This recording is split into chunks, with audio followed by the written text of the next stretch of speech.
Waldaa Masarata Kiristoositti Daayirekteerota Kutaalee Waajjira Olaanaa Barreessitoota Qaxanaa kan naannolee walgahii idilee Sadaasa 19/2018 gaggeeffatanii jiru. Haaluma kanaan duula maqaballeessii yeroo ammaa kana miidiyaa hawaasaatiin waldattii irratti gaggeeffamaa jiru ilaalchisee ejjennoo qabnu akka armaan gadiitti dhiyeessina. Tokkoffaa, ibsa ejjennoo yaa'ii bulchiinsa gaggeessitoota Waldaa Masarata Kiristoos biyyoolessaa Sadaasa 13/2018 baasan guutummaa guutuutti fudhachuu keenya ni mirkaneessina. Lammaffaa, gaaffiis ta'e yaadni kamillee akka seera bulmaataa fi heera keessaa waldattiin qabdutti ta'uu akka qabu cimsinee naman. Kanaafuu sochiin kamillee hojimaata waldattiin qabdu ala ta'uu hundumaa jabeessinee mormina.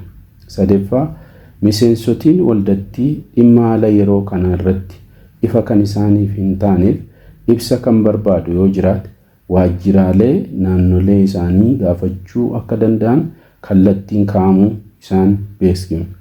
Arfaffaa, miseensonni waldattii kamiyyuu deemsa ittiin bulmaata waldattii ala karaa dogoggora ta'e akka hin deemne cimsinee ni hubachiifna.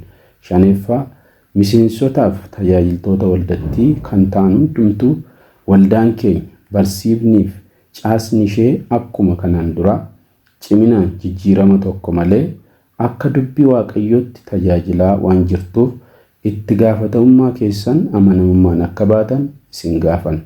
Ja'affaa fi sadhumaa, miseensonnii fi tajaajiltoonni waldaa hundumtuu bakka jirtan hundumaatti haala yeroo ammaa irratti ciminaan akka kadhattan isin gaafan.